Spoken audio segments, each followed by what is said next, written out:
요한복음 1장 22절로 28절 말씀 중심으로 오리라 한 엘리야, 오리라 한 엘리야 이런 제목으로 말씀을 증거하겠습니다.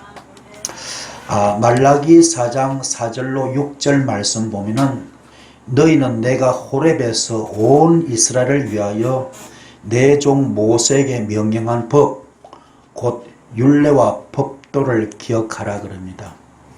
이 말씀 속에는 출애굽기 19장부터 출발해 가지고 출애굽기 24장까지 말씀이 쭉 들어있는데 바로 첫째 돌판과 둘째 돌판이 나오는데 이 돌판의 중요성에 대해서 굉장히 강조하고 있습니다. 이 돌판이 얼마나 중요한가 하면 지키지 못했을 때 하나님은 그 백성을 다 멸할 정도로 멸하려고 작정할 정도로 화가 난 사건입니다.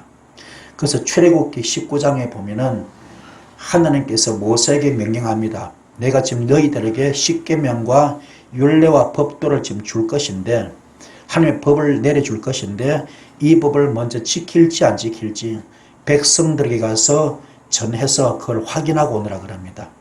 그래서 모세가 이제 내려가서 백성들을 만나가지고 하나님이 지금 말씀 준다 그러는데 십계명을 비롯하여 갖가지 법을 주신다 그러는데 당신들이 지킬 것이요 안 지킬 것이요 이래 묻습니다. 그럴 때 백성들은 찰떡같이 약속합니다. 지키고 말고요. 지키겠습니다. 지키겠습니다. 그러는 거예요.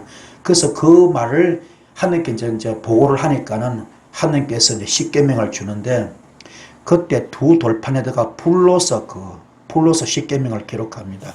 그래서 모든 율례와 법도를 다 같이 주십니다. 이 말씀을 이제 다 성문화시킨 거죠.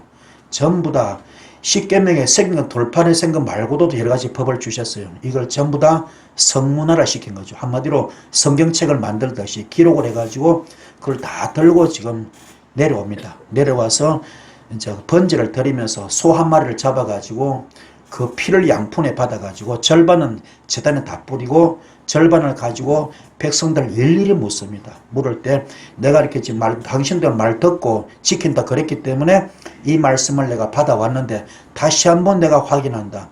이 말씀 지킬 거요 안 지킬 거요? 지키겠다 그럽니다. 그래서 피를 뿌렸거든요. 근데 그렇게 한 것이 무색할 정도로 이 백성들은 얼마나 완악한지 그만 금송아지를 만들어 버립니다. 이 사실을 알고 하나님이 얼마나 화가 났던지 이 백성을 다 죽여버리고 없던 걸로 하고 모세 한 사람만 데리고 다시 새로운 민족을 만들겠다 이렇게 작정을 합니다. 그때 하나님의 진노가 하늘까지 치솟았습니다. 이 광경을 보고 모세가 싹싹 빌거든요. 하나님 한 번 더 기회를 달라고 내 이름이 하늘나라 생명의 책에 기록된 것을 지워줘도 좋사오니 다른 말로 말하면 내가 지옥 가도 좋사오니 이 백성을 한 번만 더 용서해달라고 한 번 더 기회를 달라고 싹싹 빕니다. 그래가지고 이제 두 번째 돌판을 주는데 첫 번째 돌판은 하나님께서 그냥 만들어가지고 하나님이 만드셔서 말씀을 기록했습니다. 근데 두 번째 돌판은 그것이 아니라 너희들이 모세 너가 돌판을 만들어가지고 직접 가지고 올라오면 내가 거기다가 말씀을 기록하겠다 이렇게 말합니다. 이게 바로 오늘 우리가 지금 대조해 보면은 여러분들도 어쩌면은 첫째 돌판은 다 깨부져 버린 황금 송아지 만들어 가지고 다 깨져 버린 잃어버린 상태는 마찬가지입니다. 그 여러분 가정에 가결한 저주가 그러고 지금 여러분 자범죄가 있고 원죄가 있고 각가지 그런 죄로 점철되어 있는데 이것을 다시 회복하기 위해서는 철저하게 두 번째 돌판을 받아야 됩니다. 그러면 두 번째 돌판은 어떻게 됩니까? 우리 심령밭이 바로 현재 받을 그릇이 안 돼. 자격이 안 됩니다. 그래서 여러분들이 정말로 여러분 심령밭이 돌밭 같고 길가 같고 가시밭 같다를 이걸 갈아엎어야 돼요. 육성을 뽑아내고 선뿌리 다 뽑아내고 두 번째 돌판을 받을 수 있는 그 은혜가 있기를 소원드리겠습니다. 에덴 동산도 마찬가지입니다. 에덴 동산도 첫 번째 에덴 동산 하나님이 그냥 주셨어. 선물로 아무 조건 없이 주셨습니다. 그런데 이것이 선악과 사건으로 말미암아 다 날아가 버렸습니다. 그리고 두 번째 이게 두 번째 지금 에덴 동산 받은 이것도 마찬가지입니다.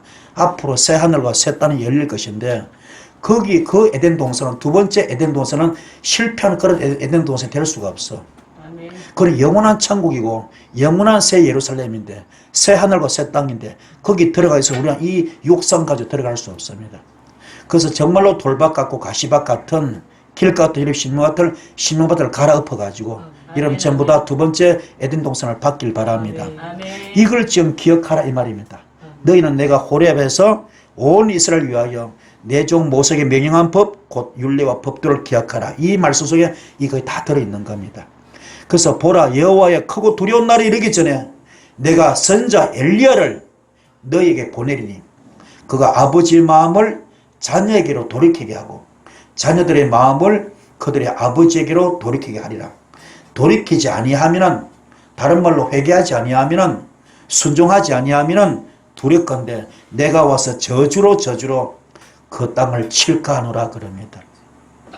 그 구약 때 그 출애굽기 19장부터 나오는 그 첫 번째 돌판과 두 번째 돌판, 그리고 첫 번째 에덴 동산과 두 번째 에덴 동산, 이걸 기억하면서 우리가 정말로 이렇게 여러분 마음을 아버지께 돌이켜 가지고 회개하시고 심령밭을 갈아엎으셔서 복을 받을 수 있는 이 걸음 만드는 이러면 되기 바랍니다. 그것이 안 되면 주께서 직접 오셔서 뭡니까? 저주로 치겠다는 겁니다. 저주로 치겠다는 겁니다. 저주로 치겠다는 겁니다. 그래서 요한복음을 보면 7가지 기적이 소개되고 있습니다. 어디서 시작해서 어디서 끝이 나는가? 첫 번째는 가나 혼인잔치로 출발합니다. 그리고 두 번째는 왕의 신하의 아들을 고치고, 세 번째는 38년 된 병자를 고칩니다. 네 번째는 오병이어 기적이 나타나고, 다섯 번째 주님께서 물리를 걷는 기적을 보여주십니다. 그리고 여섯 번째는 소경의 눈을 뜨게 하고요. 마지막 일곱 번째는 나사로를 살린 그런 기적이 나타납니다. 다시 말해서 가나 혼인잔치에서 시작해가지고 죽은 나사로가 살아나는 사건으로 끝이 나는 것처럼 어린 양의 혼인잔치가 성사되기 위해서는 어린 양의 보혈이 뿌려져야 하는 것을 상징하는 것이요. 여러분들 어린 양의 보혈의 피가 뿌려져야 돼요. 어린 양의 보혈의 피를 뿌렸을 때에 출애굽의 기적이 나타났어요. 출애굽의 기적. 430년 종살이던 그 흉악의 결박이 풀어지고 앞전의 자유만 받고 멍에줄이 끌어졌습니다. 그래서 어린 양의 피가 뿌려져야 돼요. 그래서 어린 양의 혼인잔치가 성사되기 위해서는 어린 양의 보혈이 뿌려지는 이게 있기를 간절히 소원드리겠습니다. 자, 그럼 이렇게 요한복음은 처음부터 끝까지 예수 그리스도의 은혜의 복음만이 기록되어 있는 그런 내용이고 책인데, 그러니까 구원은 처음부터 끝까지 모두가 다 은혜로 완성되었더라. 그래서 과거는 뭡니까? 칭이야, 칭이. 과거 내가 너를 택했다, 내가 너를 지었다, 너는 내 자녀다, 너는 내 것이다. 이게 칭의를 주는 거죠. 여러분이 우리 전부 다 질그릇 같은 존재고 진노의 자식이고 마귀 자식인데 내가 너를 택했다, 내가 너를 지명해 불렀다, 너는 내 것이라. 이거 얼마나 엄청난 겁니까? 이 칭의를 주신 거야. 또 현재는 뭡니까? 성화되는 것.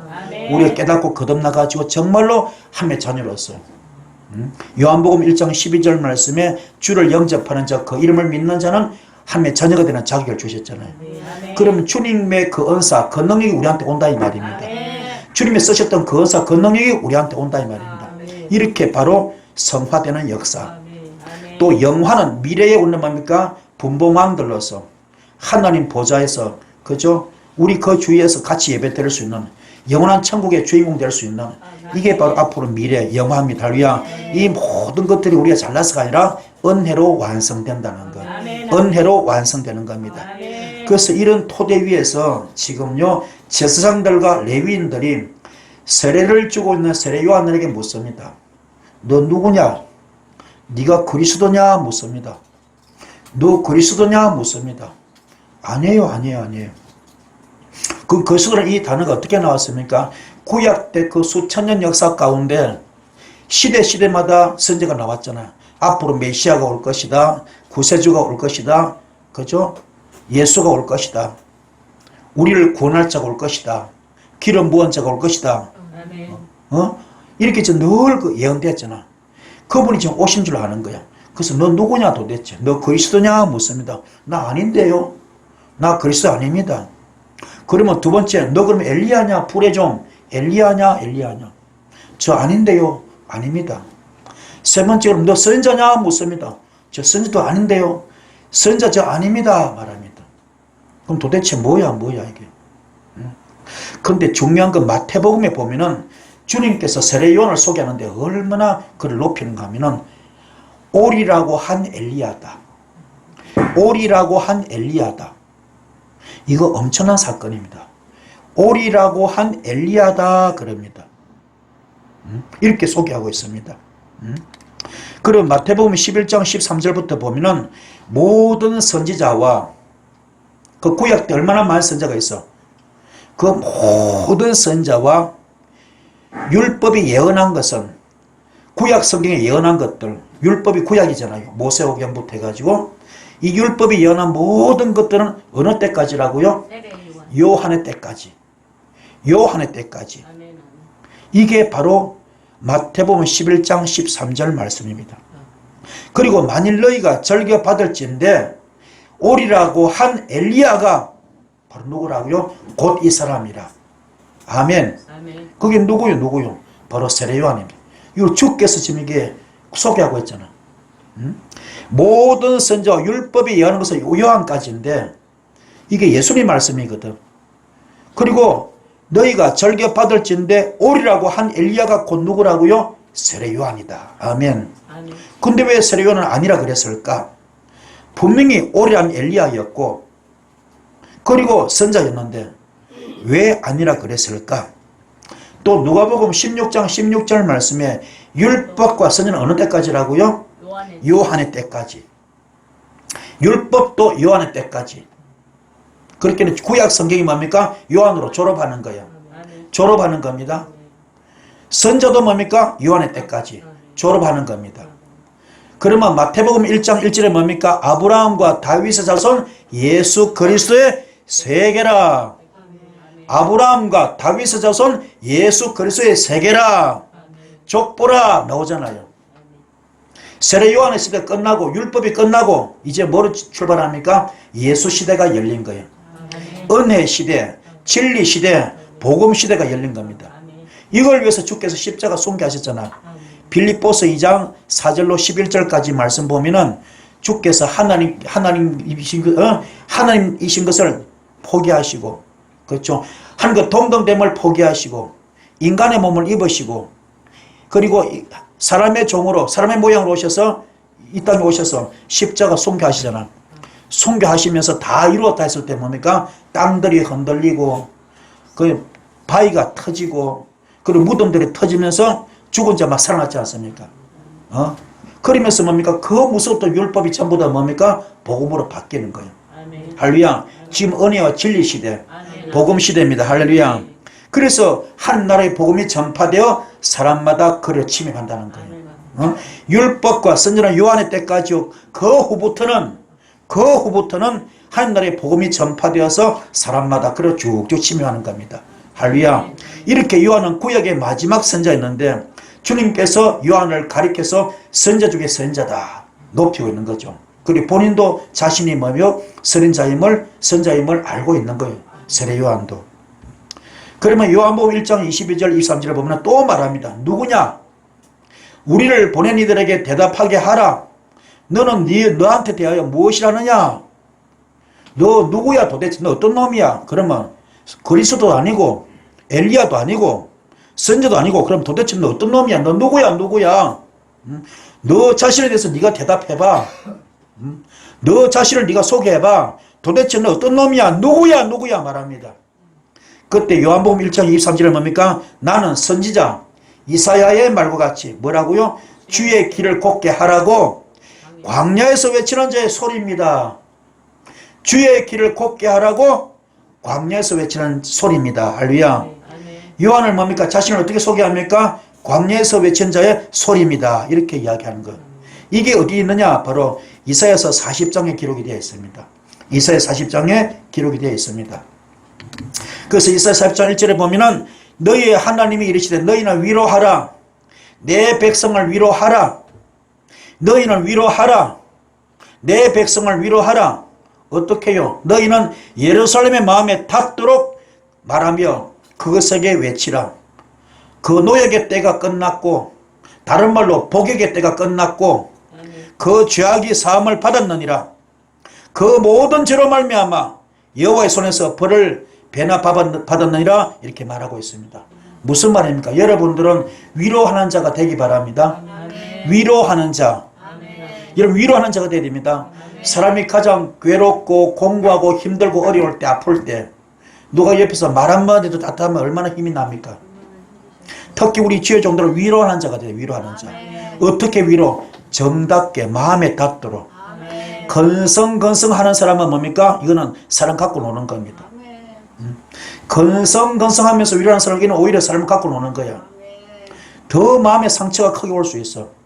마음에 닿도록 진심으로 위로가 돼야 돼. 그럼 말로 가지고 안 돼. 말로는 안 됩니다.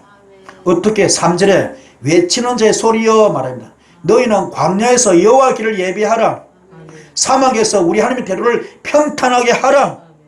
골짜기마다 도두어지고 산마다 언덕마다 낮아지고 고르지 않은 곳이 평탄하게 되며 험한 곳이 평지가 될 것이라. 무슨 말입니까? 영권을 가지라. 영권을 가지라. 언사를 가지라. 능력을 가지라. 할렐루야. 그래서 말로만 백나라도 필요 없어. 실질적으로 물질이 필요한 자 물질을 풀어줘야 되고 질병이 있는 자 질병을 고쳐줘야 되고 문제가 있는 자 문제 해결해 줘야 되고 이게 마음에 닿도록 일하는 겁니다. 주님은 그래 하셨거든. 날 때부터 소경을 고쳐버립니다. 날 때부터 안전병을 고쳐버립니다. 죽은 자도 살려버립니다. 물질을 해결해버립니다. 이거를 똑같이 누가 합니까? 엘리야가 했어. 사르밧 갑옷집에 물질을 해결해 주어버렸어. 자살을 방지해 줍니다. 선지생도 아내 집에 가서 엘리사가 그 집에 물질을 해결해 주어버립니다. 노예로 팔려가던 두 아들을 지금 건져냅니다. 베드로가 죽었던 도로가를 살려버립니다. 문제를 해결해버립니다. 바울이 죽었던 유도고를 살려버립니다. 갖가지 귀신을 쫓아내고 문제를 해결합니다. 이게 영권이야, 영권. 여러분은 영권 받아야 됩니다. 실력이 있어야 돼. 은사가 있어야 돼. 영권이 있어야 돼. 능력이 있어야 됩니다. 그래서 너는 위로하라. 마음에 닿도록 위로하라. 뭡니까? 노역의 때가 끝났다. 다른 말로 복역의 때가 끝났다. 또 다른 말로 정력살이 끝났다. 징역살이 끝났다. 감옥살이 끝났다. 물질의 감옥살이 끝났다. 징계살이 끝났다. 오늘 걱정하지 마세요. 물질이 풀어집니다. 걱정하지 마세요. 물질 해결되었습니다. 질병 걱정하지 마세요. 오늘 고침 받았습니다. 고침 받았습니다. 문제 해결되었습니다. 귀신이 떠나갔습니다. 오늘 이걸 내가 응답받고 왔습니다. 오늘 역사 나타납니다. 은사 나타납니다. 이걸 전해줄 수 있는 건 이런 실력자가 되어야 돼. 능력자 되기 바랍니다. 그래서 광야에서 여호와의 길을 예비하는 겁니다. 사막에서 우리 하나님의 대로를 평탄케 하는 겁니다. 풀 한 폭이 나지 않는 사막에서 기적이 나타나는 겁니다. 할렐루야. 광야에서 주의 길이 예비되는 겁니다. 골짜기마다 도두어지고 산마다 언덕마다 낮아지고 고르지 않은 것이 평탄하게 되고 험한 곳이 평지될 정도로 기적이 나타나는 겁니다. 기적이 나타나는 겁니다. 할렐루야. 이 복을 받기 바랍니다. 영권 받읍시다. 영권 받읍시다. 영권 받을지어다. 물권 받을지어다. 인권 받을지어다. 은사 받을지어다. 그래서 사업가는 뭡니까? 사업이 잘 돼야 돼. 돈 많이 벌어야 돼. 성공해야 됩니다. 그래서 힘든 자에게 그냥 한 뭉치씩 돈을 팍팍 줄 수 있는 한 뭉치 탁 던져주고 걱정하지 마세요. 이걸로 살 수 있습니다. 이런 복을 받아야 돼요. 은사를 집행해서 주의 이름으로 은사 집행해서 병든 자를 고쳐야 돼. 고쳐야 돼. 문제인지 해결해야 됩니다. 귀신을 쫓아줘야 됩니다. 이 역사 있을지어다. 이게 진짜 마음에 닿도록 위로하는 겁니다. 집사님 걱정하지 마세요. 권사님 걱정하지 마세요. 장모님 걱정하지 마세요. 오늘부터 징계살이 끝났습니다. 끝났습니다. 노예기 때 끝났습니다. 오늘 해결됩니다. 이 자리에서 해결됩니다. 걱정하지 마세요. 주께서 함께 하십니다. 기름 부음이 있을지어다. 주의 영이 임하는 겁니다. 임재가 임하는 겁니다. 오늘 이 복을 받는 역사길 축복합니다. 할렐루야. 주님은 지금도 살아계십니다. 어제나 오늘이나 영원토록 동일하십니다. 이 복을 받는 여러분 되기를 축복합니다. 할렐루야. 그래서 남에게 관심과 주의를 기울이고 참고 준비하는 것은 예수 재림을 기다리는 우리의 위로의 사역입니다. 우리 모두 하나님의 약속 때문에 낙심과 자질에 빠져서는 안 됩니다. 그래서 마태복음 3장 1절부터 보면은 세례 요한이 말합니다. 유대 광야에서 전파에 말하되 회개하라 회개하라 회개하라 회개하라 천국이 가까웠다. 회개만 하거라. 그릇만 만들어라. 그릇만 만들어라. 증여살이 끝났다. 복이 때 끝났다. 회개만 하라. 회개만 하라. 깨닫고 그릇만 만들어라. 그릇만 만들어라. 증여살이 끝났다. 너에게 때 끝났다. 이걸 좀 이해하는 겁니다. 깨닫기 바랍니다. 그래서 말합니다. 나는 광야에서 외치는 자의 소리다. 너는 주의 길을 예배하라. 준비하라. 그가 오실 길을 곧게 하라. 이렇게 말합니다. 우리 주의 길을 준비할 수 있는 연의 길 축복을 드리겠습니다. 할렐루야. 자, 하나님과 관계를 맺어야 됩니다. 하나님과 관계를 맺어야 돼. 주님과 관계를 맺기 바랍니다. 그분과 관계가 빈틈이 있으면 안 돼. 그늘이 있으면 안 돼. 장애가 있으면 안 돼. 완전히 일심동체가 돼야 돼. 요한복음 15장 7절이 되기 바랍니다. 너희가 내 안에 거하고 내 말이 너희 안에 거할 때 주님과 일심동체 영적 부부 될 때 우리 영적 신랑인 신부가 될 때 하나님과 관계를 맺고 그분 안에서 주님 안에서 주님을 통하여 하나님의 직접적인 통치를 경험해야 됩니다. 그분의 직접적인 통치를 경험해야 돼. 와, 내 손이 마이더스 터치가 되네. 내 손을 주께 도구로 쓰시네. 내 눈을 주께서 도구로 쓰시네. 영계가 열려버렸어. 투시가 열려버렸어. 환상이 열려버렸어. 말씀이 열려버렸어. 내 눈을 쓰시네. 내 마음을 쓰시네. 내 생각을 쓰시네. 할렐루야. 내 몸을 도구로 쓰시네. 이 엄청난 역사, 그분의 직접적인 통치를 경험하는 빌립보서장 10절 1절 10절의 말씀 뭡니까? 하늘의 모든 것들, 땅에는 모든 것들, 땅 아래 모든 것들이 예수님 앞에 무릎을 꿇는 것처럼 이런 도구로 쓸 때 이 역사 나타나잖아요. 이걸 직접적인 통치를 경험하고 원하면 뭡니까? 우리 뭡니까? 근본적인 변화를 해야 됩니다. 뿌리부터 바꿔야 돼. 오늘 이 첫 단추 잘못 낀 거 다 갈아엎어야 됩니다.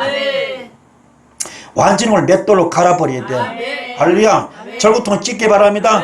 그 더러운 거 못된 거 개도 안 물어가는 그 자존심, 그 혈기, 그 분노, 그 교만 오늘 다 싹 뽑아내시고 이 선풀이 다 뽑아내시고 성령 이런 되길 바랍니다. 그래서 우리 모두가 죄와 봉사에 관한 태도와 행동의 변화가 있기까지는 정말 내가 근본적으로 깨닫고 변화되기 전까지는 절대적으로 하나님의 절대적인 통치 아래 올 준비가 되지 않는 거예요. 그릇되기 바랍니다. 그릇됩시다. 그릇되기를 축복을 드리겠습니다. 그리스도께서 직접 다스리시는 하나님 나라의 실제를 경험하기 위해서는 우리 모든 것을 포기해야 됩니다. 내 육성을 포기해야 돼. 세상 것을 포기해야 됩니다. 선뿌리 포기해야 됩니다. 그래야 직접 다스리시는 하나님 나라의 실제를 볼 수가 있어. 나를 통하여, 내 손을 통하여, 내 눈을 통하여, 내 입을 통하여 주의 역사 나타나는 겁니다. 하나님 나라가 이루어지는 겁니다. 그래서 마태는 자신의 청중이 유대인인데요, 도래할 하나님 나라에 대하여 회개할 것을 요하고 있습니다. 회개한다 이 말은 마음을 바꾸는 거야. 마음을 바꾸는 거. 어떤 마음? 죄로부터 돌이켜서 하나님께로 향하는 것. 죄 가운데 있으니까 돌이켜야 돼요. 죄 가운데 있으면 돌이키기 바랍니다. 하나님께로 향하는 것, 이게 회개입니다.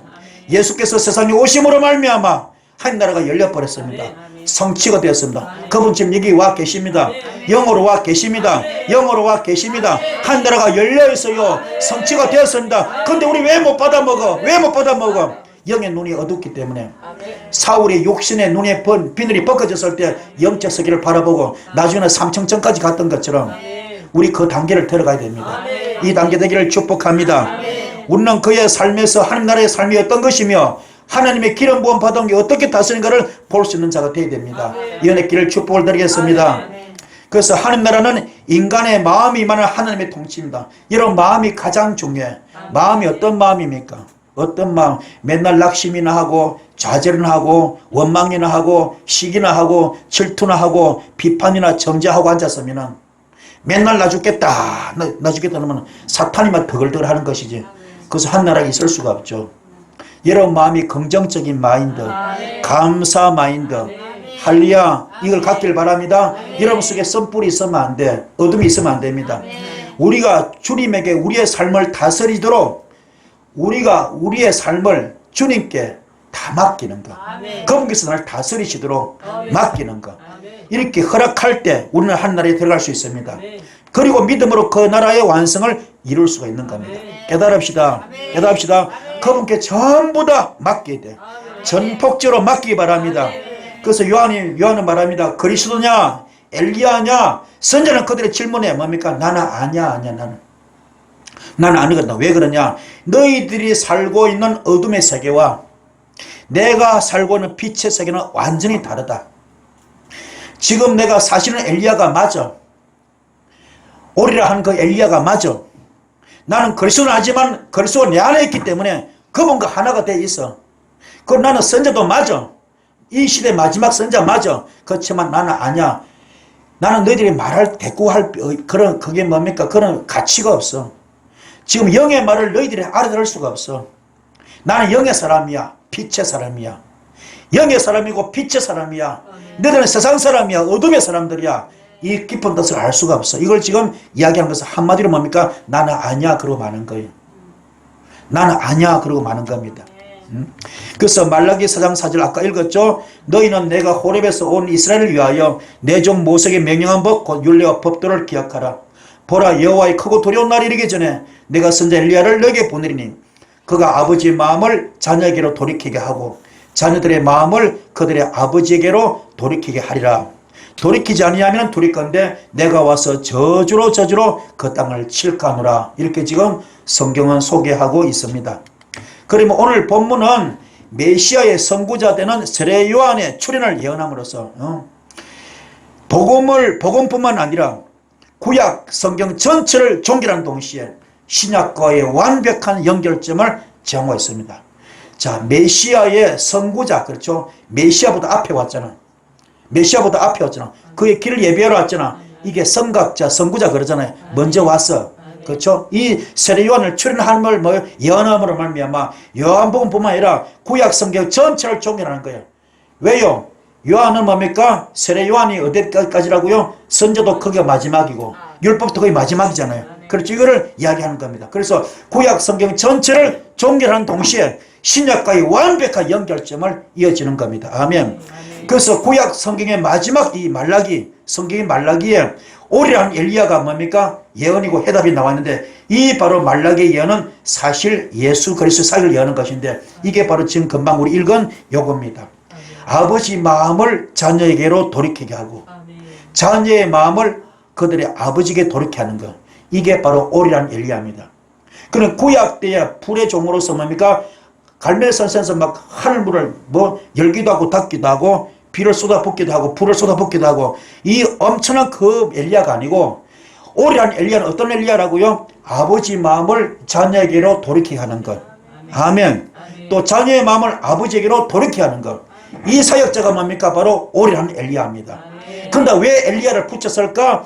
바로 그 구약 때 그 수천 년 전에 그 엘리야처럼 불의 영권을 가지고 말씀의 영권을 가지고 은사 영권을 가지고 할렐루야 불을 쏟지 않지만 불을 쏟아 붓듯이 아멘 재단에 불을 태우듯이 이 영권을 가지고 일하는 그 영권자가 바로 가장 중요한 게 뭡니까? 예수님이었고 그 앞에서 누가 지금 하고 있습니까? 이걸 바로 세례 요한이 하고 있는 겁니다.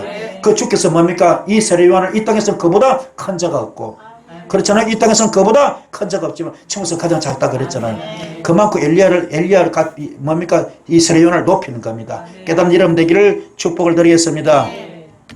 그래서 아비의 마음을 자녀에게로 돌이키게 하고 자녀의 마음을 아비에게로 돌이킬 할 수 있는 분은 오직 주님밖에 없는데 지금 말라기는 예수님께서 십자가에서 타락한 죄인들의 모든 죄를 다 짊어지심으로 아비의 마음이 자녀에게로 다시 돌이켜지게 되고 예수님께서 성천하시고 성령 하나님께서 내려오셔서 자녀들이 마음에 들어오셔서 그 마음을 돌이켜 아비에게로 향할 것을 바로 오리라 하는 엘리야 사역입니다. 이해가 되십니까? 깨닫길 바랍니다. 그래서 주께서 십자가 순교하신 겁니다. 순교하심으로 아버지의 그 정죄 심판의 그 무서운 공의의 그 하나님의 그걸 뭡니까? 율법을 사랑으로 바꾸는 것. 아버지 마음을 자식에게로 돌리는 것. 또 자식들은 회개하라 천국이 가까웠다. 회개하라 천국이 가까웠다. 그래서 세례 요한도 회개하라 천국 갔다 그랬고 주님도 뭡니까? 40일 금식 끝나고 마귀 시험 통과하고 첫 공성의 첫 일성이 뭡니까? 회개하라 천국 갔다 그랬지 않습니까? 그 깊은 뜻을 알아야 돼요. 아시기 바랍니다. 깨닫기를 소원드리겠습니다. 그런데 세례 요한이 예수님보다 먼저 앞서 와가지고 예수님과 똑같이 회개하라 천국 가까웠다 이렇게 말하고 있잖아요. 자녀들의 마음을 돌이키는 사역을 하고 있습니다. 그러나 이 세례 요한의 엘리야 사역은 예수님의 엘리야 사역을 뭡니까? 상징적으로 보여주는 것이지 그 요한의 사역 자체가 아비의 마음과 자녀의 마음을 화목하게 돌이키는 것은 아닙니다. 아시겠죠? 이렇게 참 엘리야 대신 예수 그리스도의 예표로 엘리야 사역을 미리 보여주었고 간 이 지금 세례 요한을 가리켜서 오리라 한 엘리야다. 아멘. 오리라 한 엘리야다. 깨닫는 되기를 바랍니다. 그렇게 세례 요한의 삶을 가리켜 오리라 한 엘리야의 삶이라고 가르치신 후에 자신도 바로 그 순환과 죽음을 살게 될 것을 지금 주님은 말씀하시는데 세례 요한은 어떻게 죽었습니까? 목 잘려 죽었잖아. 사역 감당에 목 잘려 죽었지 않습니까? 그런 것처럼 예수님도 그와 방법은 틀리지만 그렇잖아요. 성격은 틀리지만 뭡니까? 주님도 십자가 순교하시잖아요. 할렐루야. 뭐 때문에 아버지 마음을 아들에게 돌리게 하는데 그게 사탄에게서 그만 크잖아요. 그 죽음으로 대신하지 않습니까? 십자가 순교. 아멘. 깨닫기 바랍니다. 그래서 그 말은 바로 주님 자신도 말라기에 예언된 오래한 엘리야의 뭡니까? 삶을 살게 될 것임을 보여주고 있는 것입니다. 그래서 마태복음 17장 10절부터 저들이 묻습니다. 그러면 어찌하여 서기관들이 엘리야가 먼저 와야 하리까 말합니다. 예수께서 말씀하십니다. 엘리야가 과연 먼저 와서 모든 일을 회복하리라. 내가 너에게 말하노니 엘리야가 이미 왔으되 사람들이 알지 못하고 임의로 대우하였도다. 그 세례 요한 목 잘라 죽였잖아요. 목 잘라 버렸잖아요. 인자도 이와 같이 그들에게 고난을 받으리니 주님도 십자가 순교하잖아요. 이걸 받으리니 그제서야 저들이 예수께서 말씀하신 그 뜻을 알고 세례 요한인 것을 알았던 겁니다. 깨닫기 바랍니다. 그래서 이 연장선상에서 사도행전에 보면 어떻게 나옵니까? 베드로가 성전 비문의 안전병이 고치잖아요. 고쳤을 때에 그 사람들이 막 구름같이 모이잖아. 도대체 이 안전뱅이를 날 때부터 안전뱅이를 어떻게 고치나 누가 고치나 그걸 알고 보니 베드로가 고쳤다 그러잖아요. 그 베드로 구경하려고 구름대같이 모이잖아. 그 다음날 그때 베드로가 뭡니까? 내가 고친 것 아니야. 내 속에 예수가 고쳤는데 그 예수를 너희들이 죽였지 않느냐 놈들아 막 호통치니까는 어찌할 것이고 통하고 자복하면서 3,000명이 그렇죠? 결신하지 않습니까? 이건 있는 줄 믿습니다. 이분들도 그것을 깨닫는 거야. 깨닫기를 부탁드렸습니다. 그래서 말라기에 예언된 엘리야는 세례 요한과 예수님처럼 하나님의 마음과 자녀들의 마음을 돌이켜서 화목하게 하는 그런 역할인데 좀 더 확대해 보면은 그 오리라 한 엘리야 역할은 지금 여러분에게 전수되어 있는 겁니다. 그러면 오리란 엘리야가 주님이었고 그 오리란 엘리야가 누구요? 세례 요한이었고 지금은 누굽니까? 여러분이야 여러분. 왜요? 요한복음 15장 7절 말씀 너희가 내 안에 거하고 내 말이 너희 안에 거하면은 우리는 주님과 하나가 됐잖아요. 일심동체잖아. 그럼 여러분이 어떤 일을 해야 됩니까? 오리란 엘리야 역할을 해야 되는 거예요. 그럼 어떡합니까? 하나님의 마음을 모세처럼 뭡니까? 내 이름이 천국에 지워지나 할지라도 이 백성을 용서해달라고 구원해달라고 할 수 있는 그런 주의 종의 덕목을 갖춰야 돼. 그런 심성을 갖춰야 돼. 그런 사랑을 갖춰야 돼. 할렐루야. 그래서 하나님의 아버지 마음을 백성에 돌이키게 하고 이 중재자 역할이 중보기도 아멘. 또 뭡니까? 이 백성들의 마음을 자식의 마음을 아버지께 돌리는 거. 회개하라 천국이 가까웠다. 이게 오리라 한 엘리야의 사역인데 이걸 여러분이 해야 되는 겁니다. 근데 그냥 됩니까? 마음을 위로해야 되는데 마음의 다툼을 위로해야 되는데 어떻게 합니까? 영권을 가져야지. 은사 가져야지. 능력 가져야지. 갖기 바랍니다. 은사 받읍시다. 복의 때가 끝났다. 복의 때 끝났다. 지지살이 끝났다. 이런 답을 줄 수 있는 그 영권을 가져야죠. 은사 가져야죠. 능력한 여러분 되기를 부탁드리겠습니다. 그것은 어떻게 되느냐? 하나님의 영광을 위해 사는 삶이 되는데 하나님의 영광을 효과적으로 반사해내는 삶입니다. 하나님의 영광을 효과적으로 반사해내는 삶. 이게 뭡니까? 내가 은사 가진 거 아닙니다. 내가 능력 가진 거 아닙니다. 내가 실력 있는 거 아닙니다. 뭡니까? 반사. 받아서 주는 거예요. 받아서 주는 겁니다. 하나님께 받아요. 오늘 받기 바랍니다. 받기 바랍니다. 내가 하면 교주되는 거죠. 내가 하는 거 아닙니다. 주님께서 받아하는 겁니다. 할렐루야. 그래서 당시 유대인들은 뭡니까? 말라기에 예언된 이 엘리야는 불말과 불병거를 타고 하늘로 성천한 진짜 엘리야로 생겼던 겁니다. 그 시각이 틀려.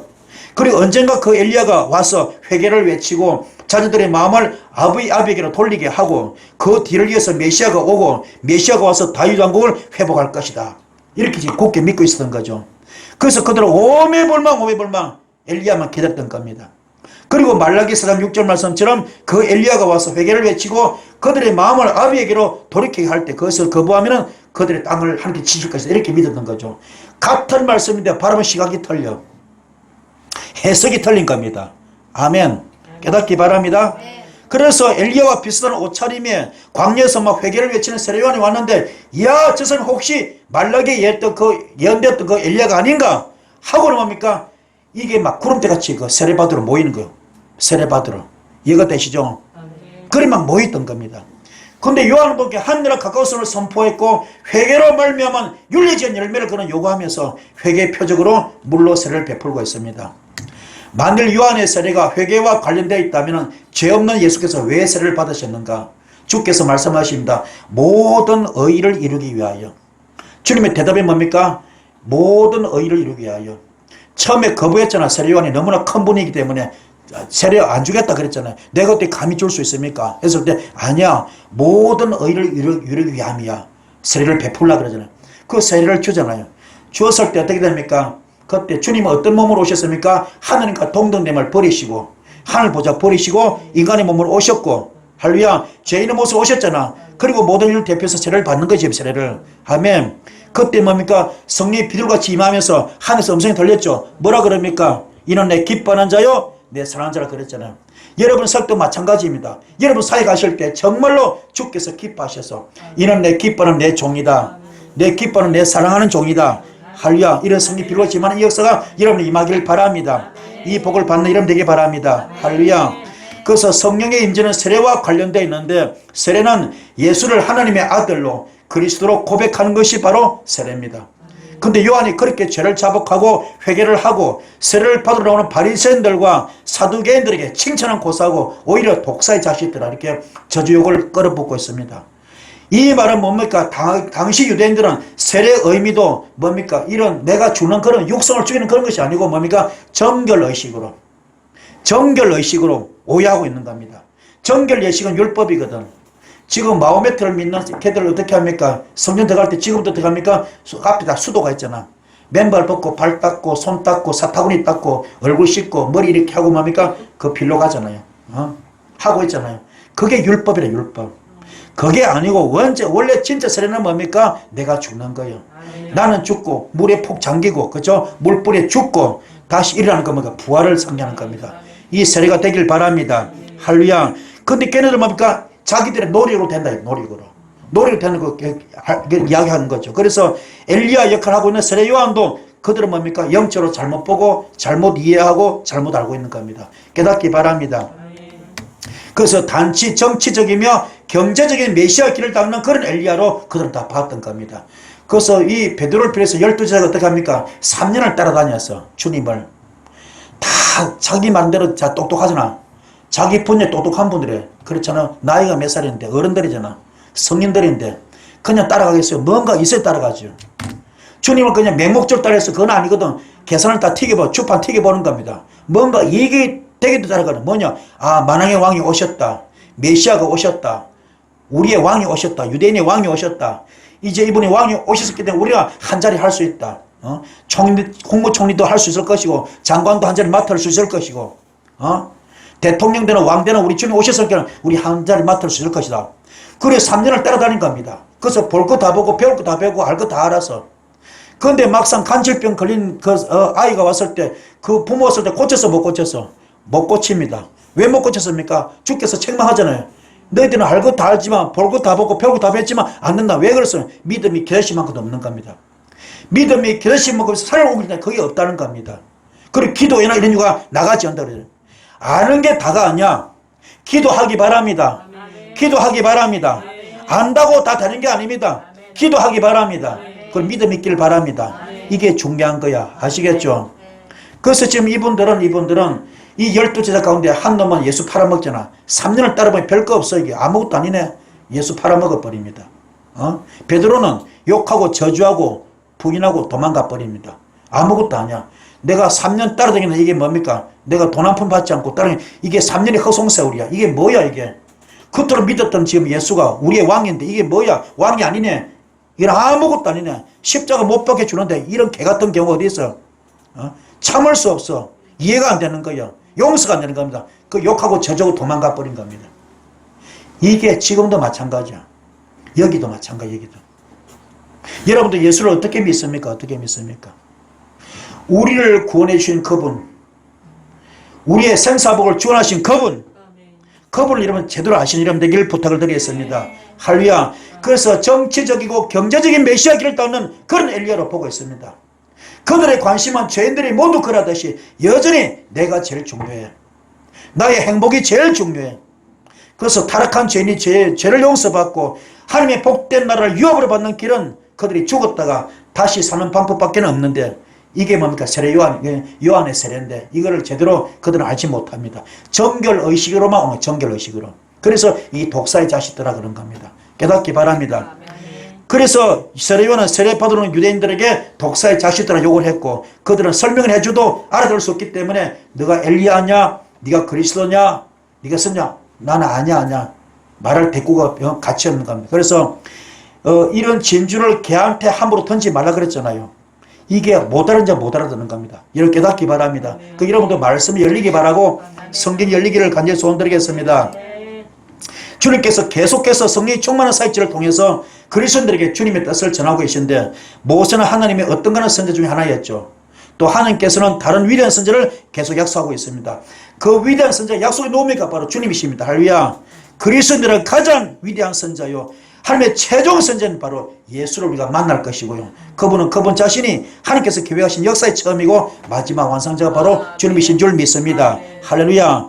그래서 하나님의 선지에 관한 약속은 예수께서 그 절정을 이루고 있는 거죠. 그러나 유대인들은 모세와 같은 선지가 나와서 모세가 그랬던 것처럼 자기들에게 하나님의 가르침을 전달해주고 자신들의 힘으로 하나님과 화목을 이루고 구원을 받고 이 땅에서 찬란한 다윗 왕국을 다시 재건할 수 있을 것을 간절히 바랬던 거죠. 그러나 사실은 그게 아닙니다. 깨닫기를 부탁드리겠습니다. 그래서 혹시 세례 요한이 신명기에 예언된 그 선지가 아닌가 하고 물어본 것입니다. 그러나 신명기에 예언된 그 선지는 메시아 예수를 이야기하는 겁니다. 이런 연유에서 유대인들은 예수님도 엘리야나 선지할 것으로 추측했던 것이죠. 그래서 마태복음 16장 13절 너무나 유명하죠. 그렇죠? 주께서 빌립보 가이사르 지방에 이르러서 뭡니까? 저들에게 묻잖아요. 인자를 사람들이 누구라 그러냐? 했을 때 뭡니까? 더러는 세례 요한이라 그럽디다. 더러는 엘리야라 그럽디다. 어떤 예레미야나 선지 중에 하나라 그럽디다. 그게 지금 이 뭡니까? 지금 유대인들이 이 바리새인들이 그 세례 요한에게 너 그리스도냐 엘리야냐 선지자 같은 맥락이죠. 이 사람들이 지금 주님도 지금 그렇게 알고 있는 겁니다. 그런데 그런 문화 속에서 뭡니까? 그런 분위기 속에서 주님께서 그런 거 말고 너 말이야 너는 나를 누구로 생각하냐 그러잖아. 그때 뭐라 그럽니까? 주는 그리스도시요 살아계신 하나님의 아들이다. 여기서 빛에 속한 종을 하나 만나는 겁니다. 베드로를 만난 겁니다. 할렐루야. 굉장히 중요한 이야기입니다. 여러분들 이런 자가 되기 바랍니다. 그래서 좀 베드로 어떤 그 믿음 고백을 하시길 바라고 그런 영적 세계에 들어가셔서 청유설 반대름 되기를 주님의 축복을 드리겠습니다. 이렇게 빛을 보고 빛 속에 들어온 사람과 아주 어둠 속에 놓이는 사람은 보고 듣고 사는 것이 완전히 다른 서로 다른 세계 속에서 살고 있는 것입니다. 같은 공간에 있지만 서로 다른 두 세계가 공존하고 있는 겁니다. 그리고 이 두 세계관은 절대로 대화가 통하지 않아요. 서로 관심사도 틀립니다. 여전히 어둠 속에 있는 사람들은 빛의 세계관을 이해하지 못하고 빛의 세계 행위를 이해하지 못합니다.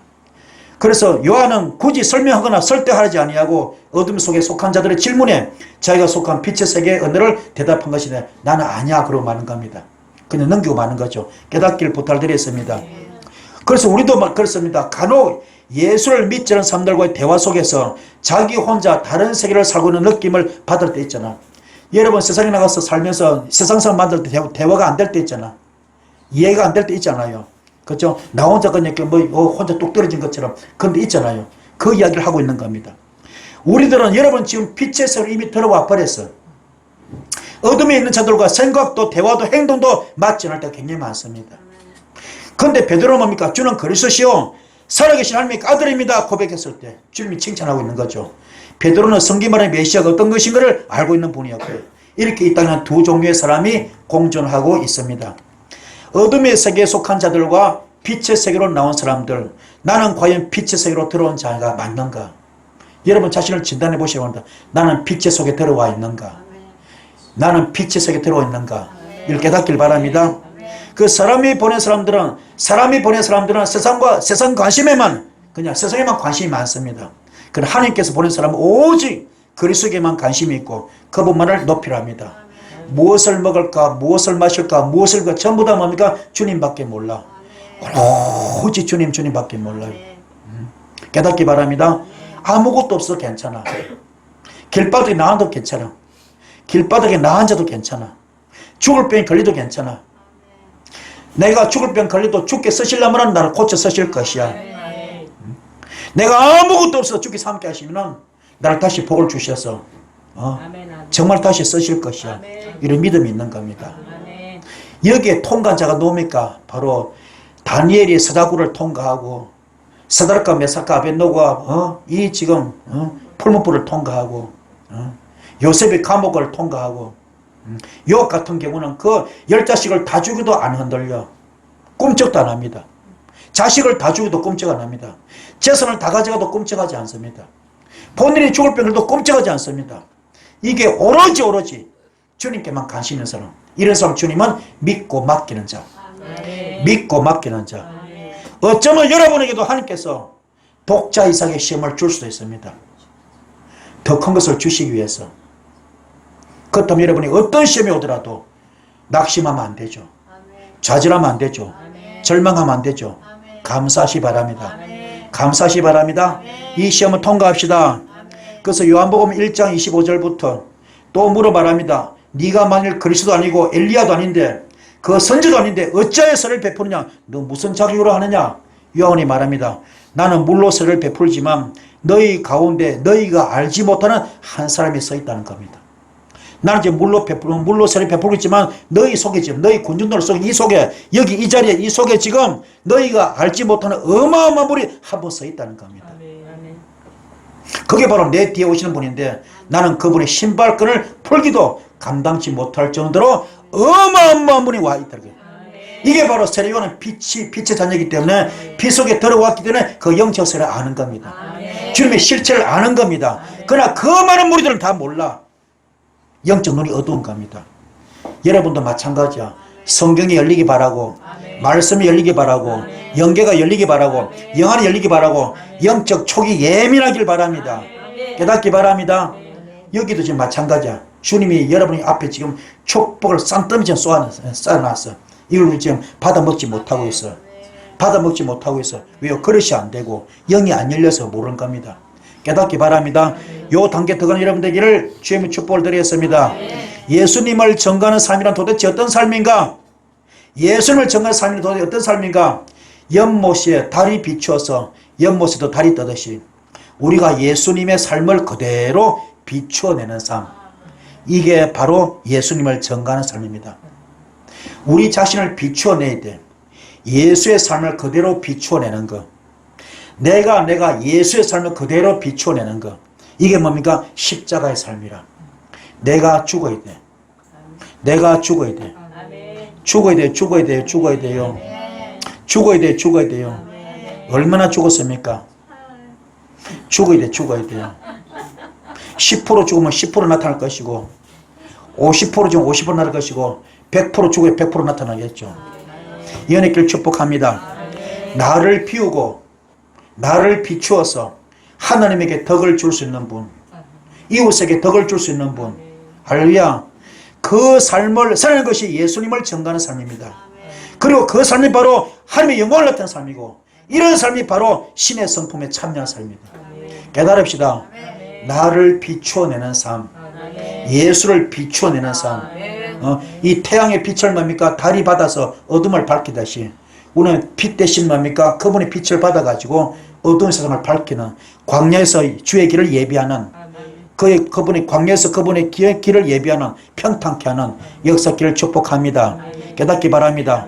고레스에게 기름을 부었을 때 뭡니까? 그죠? 부었을 때 주께서 어떤 복을 주십니까? 먼저 가셔서 그죠? 험한 곳을 평탄케 하고 논문과 세부장을 꺾어버리고 그죠? 놀라운 기적을 일으키지 않습니까? 역사 있을 줄 믿습니다. 주께서 함께 하십니다. 아멘. 그래서 요한은 요한복음 1장 19절 28절에서 자신은 빛이 아니라 외칩니다. 여러분 빛 아닙니다.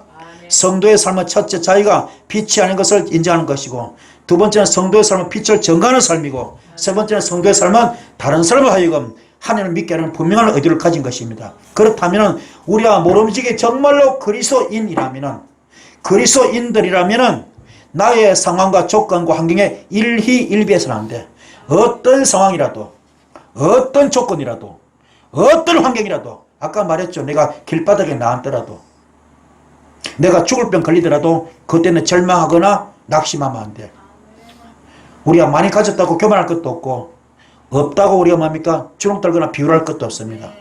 그런 걸로 일희일비하면 안 돼. 기뻐하거나 슬퍼할 필요가 없습니다. 주님께 다 맡기면 나는 없으면 끝나는 거예요. 끝나기 바랍니다. 그리고 감사합니다. 감사합니다. 감사합니다. 주님을 안 것 그 자체가 감사합니다.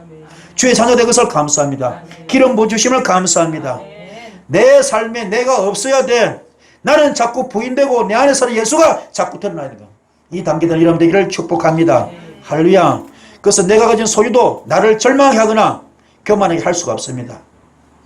내가 가진 소유라는 것은 나라는 존재의 확장이기 때문에, 성도는 자기가 부인되는 것인데, 죄인들의 본성은 뭡니까? 자기들의 영광을 취하는 것입니다. 하나님의 자녀라면 하나님의 영광을 위해 사는 것인데, 요한은 제사장들과 레위인들이 말하잖아요. 너는 엘리야도 아니고 선지도 아니고 도대체 너 어떤 놈이야? 너 누구야? 도대체 누구야? 했을 때 뭡니까? 나는 광야에서 외치는 자의 소리입니다. 나는 광야에서 외치는 자의 소리입니다. 이렇게 말한 겁니다. 이런 마찬가지야. 광야에서 외치는 자의 소리 어떻습니까? 이분은 약대 트롯을 입고 석청을 먹고 메뚜기 먹고 지팡이 잡고 아무것도 없어. 하지만 당당하게 주의 길을 예비하고 있습니다. 그분의 길을 준비하고 있습니다. 그의 척경을 넓혀가고 있습니다. 이게 바로 주의 종의 근본입니다. 아멘.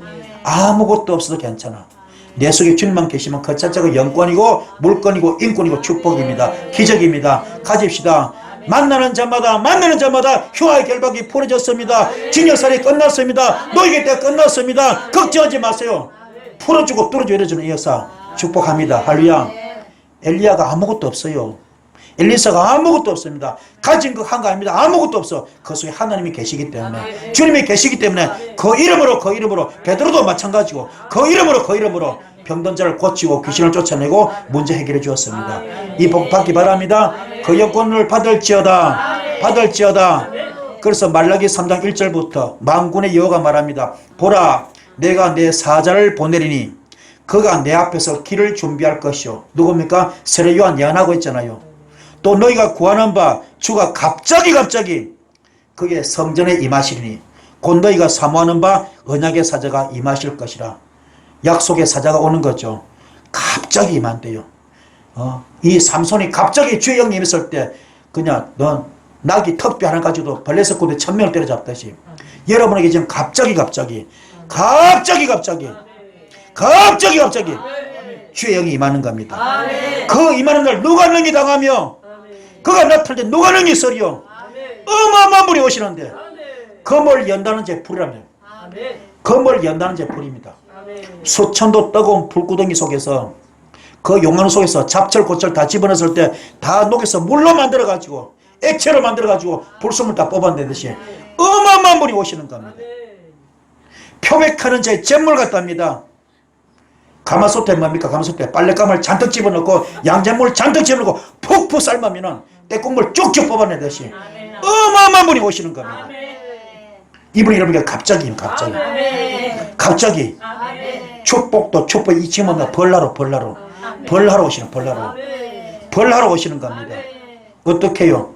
은을 연단하여 깨끗하게 하는 자 같아서 레위 자손을 깨끗하게 하되 여러분을 깨끗하게 하되 어떻게 해요? 은과 금같이 연단하리니 공의로운 제물로 나 여호와께 바칠 것이라. 그래서 5절에 뭡니까? 내가 심판하러 너에게 임할 것이다. 어떤 심판? 앞에 나왔죠? 어떤 심판? 검을 연다는 제 불과 같고 표백한 제 제물 같은 거 어마무시한 그 심판, 그 무서운 심판으로 할렐루야 너에게 임할 것인데, 너희 성전에, 여러분 성전이잖아요. 갑자기 임할 것이다. 어떻게? 점치는 자, 점치는 자, 간음하는 자, 거짓 맹세하는 자, 품꾼에 삭세되어 억울하게 하는 자, 과부와 과를 압제하는 자, 나그네를 억울하게 하는 자, 하나님을 경외하지 않고 발가락에 때만큼도 안 이기는 사람들, 박살 박살 박살 박살 박살 박살 박살 박살, 아작을 내, 아작을 끝장을 내버려. 이게 주의 역사입니다. 깨닫기 바랍니다. 자, 8절부터 사람이 어찌 하나님 것을 도둑질하겠느냐, 그러나 너희 나의 것을 도둑질하고도 말하기를 우리가 어떻게 주의 것을 도둑질하였나이까 하는도다. 곧 11조와 봉헌물이라. 너희 곧 온 나라가 너희 것을 도둑질하였으므로 너희가 저주를 받았느니라. 저주를 받았느니라. 저주를 받았느니라. 11조 다 띄어먹어가지고 11조 다 띄어먹어. 지금 영권이 막히고 물건이 인건 다 막혀있어. 지금 11조 다 띄어먹고 지금 목사대가 있어. 지금 11조 다 띄어먹고 권사대 있고 장로대가 있어요. 저주가 받아가지고 영권 물건 인건 다 막혀있습니다. 저주를 받는, 어쩌여 주의 것을 도둑질하였는가. 나의 것을 도둑질했기 때문에 너희가 저주를 받았느니라. 이거 우리가 오래한 엘리야 사역으로 그들의 마음을 돌이키는 거, 이게 우리의 사역입니다. 깨달읍시다. 깨닫기 바랍니다. 만군의 여호와가 말합니다. 너희 온전한 11조를 창고에 들여서 나의 집에 양식이 있게 하고, 주의 성전은 풍성해야 됩니다. 하나님의 집은 풍성해야 됩니다. 그래야 그것을 나를 시험하고 내가 하늘문을 열고 너희에게 복을 살 곳이 없도록 붙지 않으나 보라 말합니다. 11조의 목숨을 걸어야 돼요, 여러분들. 11조 목숨 거기 바랍니다. 주께서 이 땅에 오신 목적, 율법을 폐하러 왔습니까? 완성하러 왔습니까? 완성하러 왔어요. 그런데 어떤 분들은 유튜브 보면 뭡니까? 11조 하지 말라고. 11조 떼어먹으면 안 돼요? 말씀을 완성하러 오셨어요. 깨달읍시다. 이걸 우리가 이게 오래한 엘리야가 할 일입니다. 이게 여러분들이 할 일입니다. 주의 종은 이거를 백성들에게 정확하게 알려줘야 됩니다. 그래야 복받는 길을 알려주는 겁니다. 깨달읍시다. 예언의 길을 축복을 드렸습니다. 말라기서상 1절로 3절. 만군의 여호와를 노라. 보라, 용광로 불같은 날이 이르니 교만한 자와 악을 행하는 자 다 지푸라기가 될 것이라. 교만한 자와 악을 행하는 자 다 지푸라기가 될 것이라. 그 옛날에 그들을 살라 그 뿌리와 가지를 남기지 않을 것이라. 뭡니까? 금방 했죠. 우리가 말라기 3장 5절 말씀. 점치는 자, 간음하는 자, 거짓맹세하는 사람, 품꾼의 싹을 뭡니까? 억울하게 하는 사람들, 과부와 과를 압제하는 사람들, 나그네를 억울해 하는 사람들, 하나님을 경외하지 않는 사람들, 전부 다 뭡니까? 용광로 불같은 날이 일 것인데 어떤 벌입니까? 교만한 자, 악을 행하는 자, 어떤 벌이라고요? 지푸라기가 뜰 것이라. 다 지푸라기가 뜰 것이라. 다 태우는데 어떻게 합니까? 뿌리와 가지를 남기라. 아예 아작을 내버려. 끝장을 내버려. 박살 박살을 내버려. 얼마나 무서운지 몰라. 예수 잘 믿읍시다. 잘 믿읍시다. 내 이름을 경외하는 너에게는 공의로운 해가 떠올라서 치료하는 강선을 반대로 비춰준다는 겁니다. 반대로 하나님을 정말로 경외하는 사람은 공의로운 해가 떠올라서, 이 공의로운 해는 뭡니까? 이 공의로운 해는 태양이 아닙니다. 햇빛이 아닙니다. 창세기 1장 첫째 날 뭡니까? 빛이 있으라. 빛이 있으라. 이게 에스겔을 비쳤던 하나님의 생기입니다. 하나님의 능력 에너지입니다. 이 빛이 있을지어다. 이 빛이 있을지어다. 이게 살리는 겁니다. 그래서 이 빛이 들어가서 할렐루야 치료하는 광선을 비추는데 너희가 나와서 외양간에서 송아지 뛴답니다. 이런 복을 받을지어다. 또 너희가 악인을 밟을 것이니 그들이 내가 정한 날에 너희 발바닥 밑에 재와 같으리라. 발바닥에 담배꽁초 밟듯이 밟아버린 겁니다. 그런 영권을 받을지어다. 받기를 축복을 드렸습니다. 말라기 4장 4절로 6절까지. 너희는 내가 호렙에서 온 이스라엘 위하여 내 종 모세에게 명령한 법, 곧 율례와 법도를 기억하라. 너무나 중요하기 때문에 오늘 3번씩 나왔어요. 설교인데 3번 나와, 3번 반복해서. 그만큼 이 말씀이 중요합니다. 십계명 받을 때 그 마음을 잊지 마라. 그 초심을 잊지 마라. 너희들이 어떻게 받았느냐, 근데 그 아픔을 잊지 않느냐, 왜 금송아지 만들었느냐, 에덴 동산을 왜 만들었느냐, 왜 빼앗겼느냐, 이걸 기억하라 이 말입니다. 아시겠죠? 여러분도 마찬가지입니다. 예배소 교회 뭡니까? 초심, 첫 신앙을 회복하라 그랬잖아요. 여러분도 회복하기 바랍니다. 회복하기 바랍니다. 보라, 여호와의 크고 두려운 날이 이르기 전에 내가 선지자 엘리야를 너에게 보내리니 그는 아버지의 마음을 자녀에게로 돌이키게 하고 자녀의 마음을 그들의 아버지에게로 돌이키게 하리라. 돌이키지 않으면 둘일 건데 내가 와서 저주로 그 땅을 칠까노라. 이게 바로 오래한 엘리야의 사역입니다. 구약 때 그 엘리야는 아닙니다. 하지만 이렇게 지금 마음을 돌이키는 거, 이게 오래한 엘리야 사역, 이게 예수님 사역이었고, 이게 뭡니까? 세례요한의 사역이고, 지금은 누구 사역? 우리의 사역, 우리야 하면 그중 우리 속에 와 있잖아요. 우리의 사역입니다.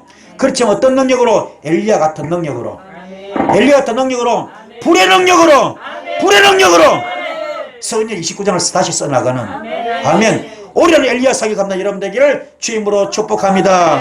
축복합니다. 축복합니다. 축복합니다. 축복합니다. 할렐루야. 이 복 받기를 간절히 소원드리겠습니다. 주의 손 기도하시겠습니다. 주여.